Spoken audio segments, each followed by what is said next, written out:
여러분 안녕하십니까? 여러분 맨큐의 거시 경제학 챕터 10장 성장 경험과 정책에서요 솔로 잔차에 대해서 보도록 할게요. 277페이지 되겠습니다.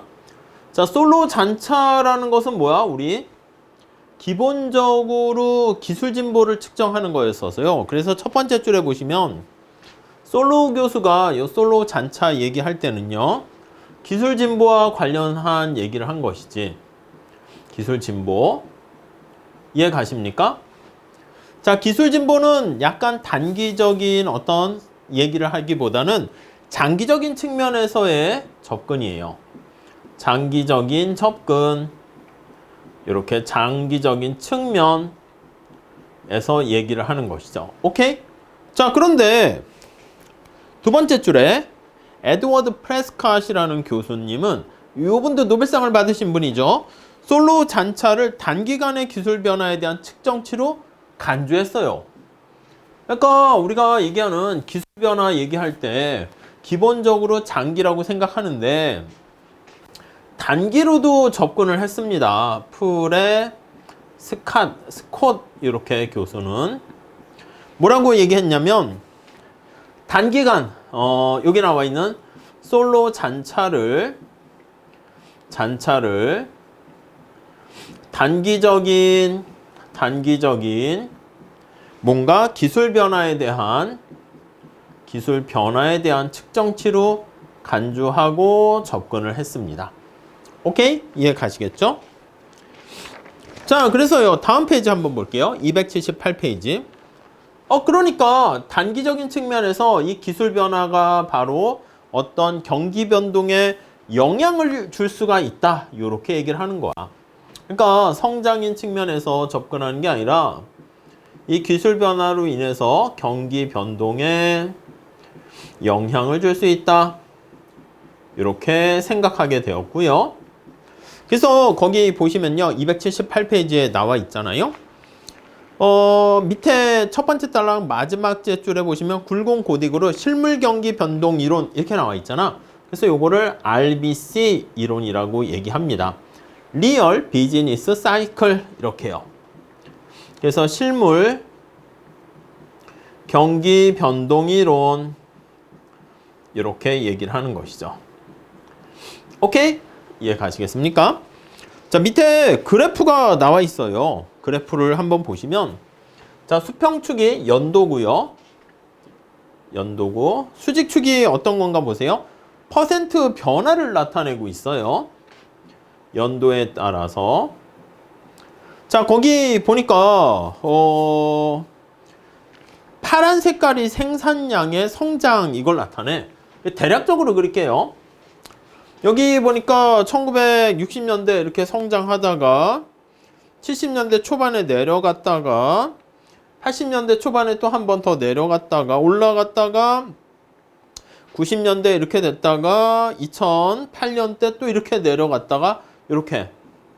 이거는 뭐라고 보냐면 생산량의 성장, 이렇게 표현하고 있어요.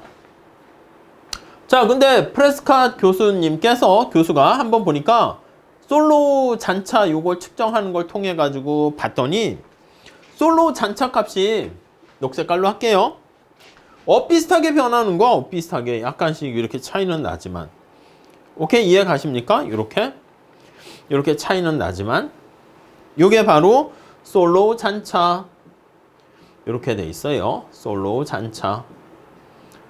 그러니까 우선 첫 번째 뭘 알 수 있냐면, 이 솔로 잔차랑 생산량의 성장과 밀접한 관련이 있구나. 자, 두 번째 줄 한번 볼까요? 솔로 잔차와 생산량의 성장을 보여주고 있는데, 솔로 잔차가 큰 폭으로 변동한다라는 거. 아니, 이게 단기간에도 큰 폭으로 변동하게 되는 거 알 수가 있습니다. 이렇게요. 오케이?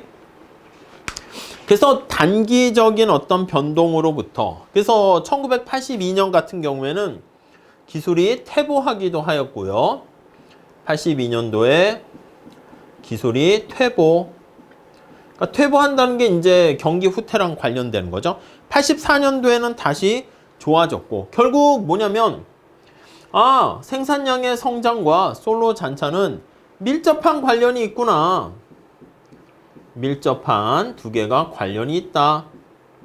이렇게 얘기를 할 수가 있겠네요. 이해하시겠죠? 네.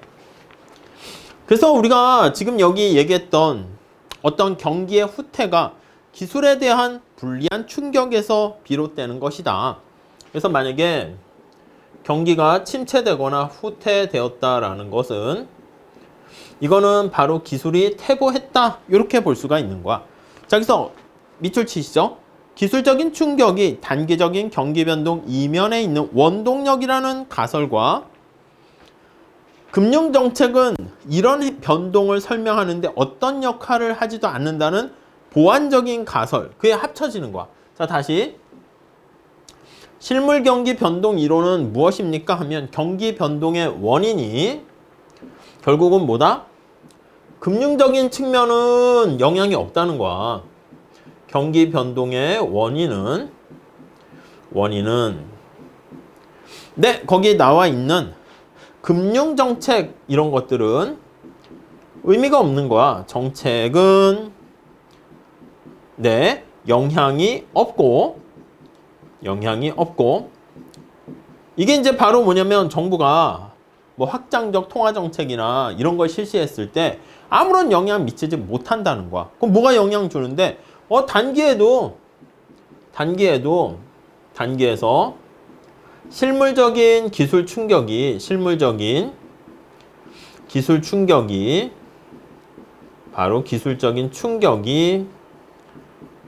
바로 경기 변동의 원인이다. 이렇게 얘기를 하게 됩니다.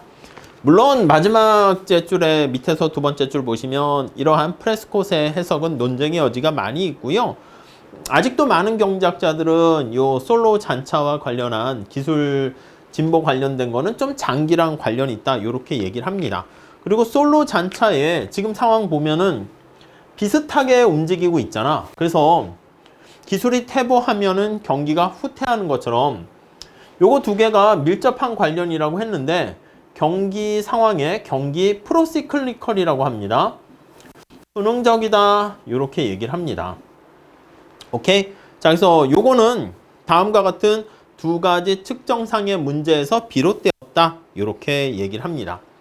자, 경기 수능적인 특성을 보이는데 어떤 측면에서 이런 게 된 거야? 살짝 보시죠.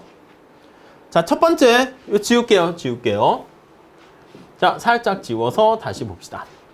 자, 다시 우리가 지금 솔로 잔차에 대해서 얘기하는 거는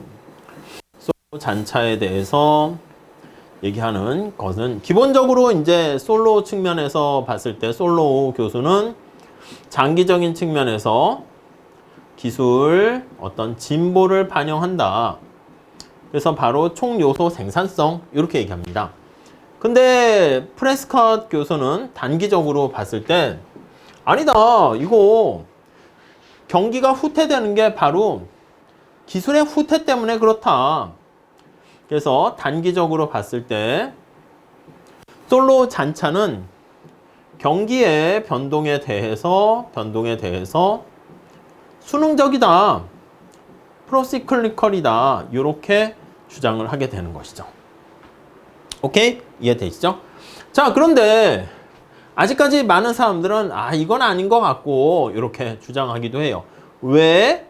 이렇게 하면은 이게 왜 틀리냐면 이거의 주장에 대해서 반대하게 되는 이유 몇 가지 보는 겁니다. 여기 나와 있는 단기적으로 경기 변동의 원인이 된다라는 것은 프레스콧 교수가 주장하는 RBC 이론이다. 이렇게 보시면 되겠습니다.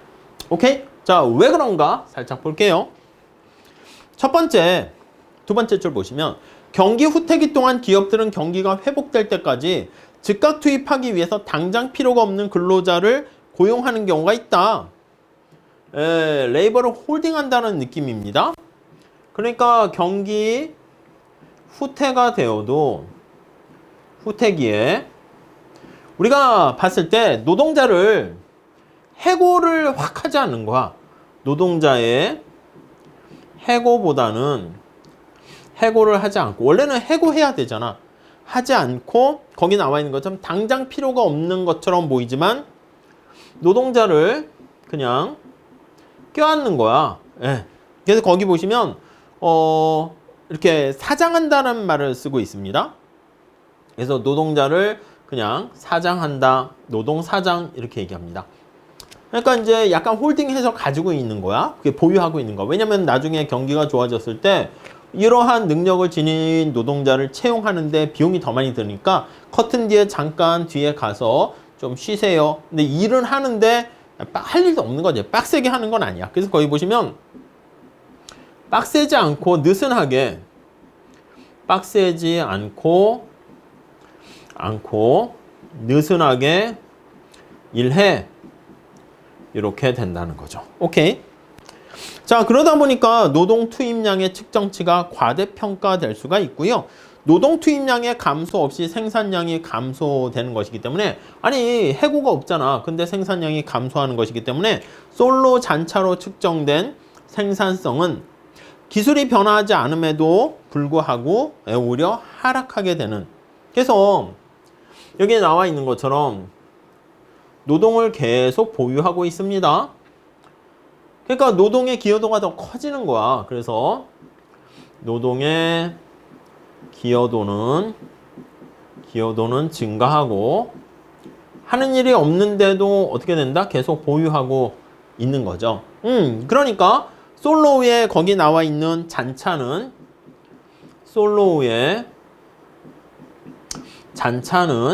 기술이 변화하는 기술의 영향력은 줄어들지 않음에도 불구하고 감소하게 된다라는 이런 모습을 지니게 돼요.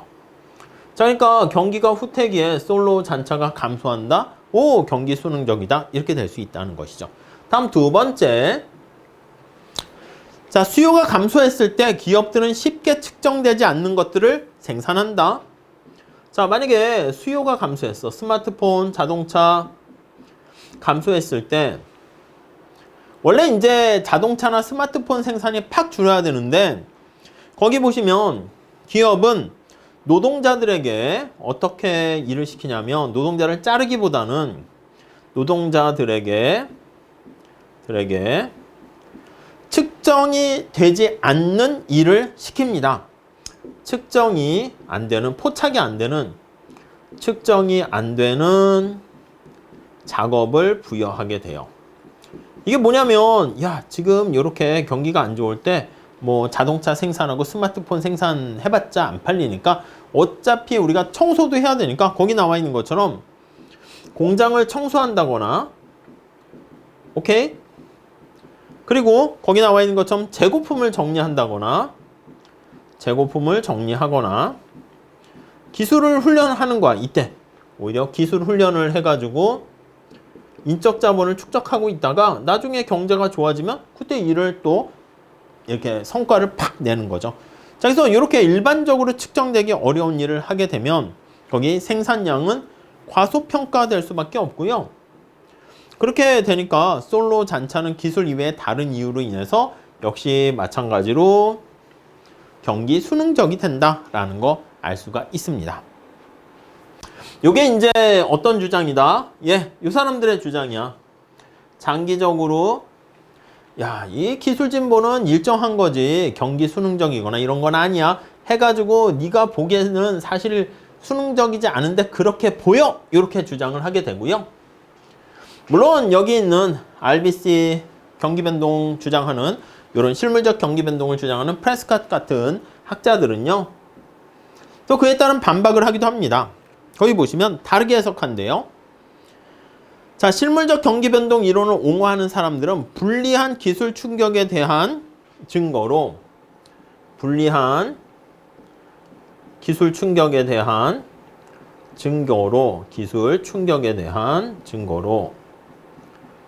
뭐라고 돼 있냐면 경기 후퇴기의 낮은 생산성 충격은 경기 후퇴기에 생산성이 낮아지죠. 낮은 생산성. 이게 바로 불리한 기술 충격과 관련된 거 아니냐. 이렇게 주장을 하기도 하고요. 자, 근데 다른 경제학자들은요. 거기 뭐라고 그랬냐면 노동자들이 평상시처럼 열심히 근무하지 않고 요거 빡세지 않고 느슨하게 일을 하기도 하고 다른 면에서 본 생산이 포함되지 않기 때문에 이거 측정이 안 되는 작업을 많이 하기 때문에 그렇게 생산성이 낮아진다 이렇게 얘기합니다.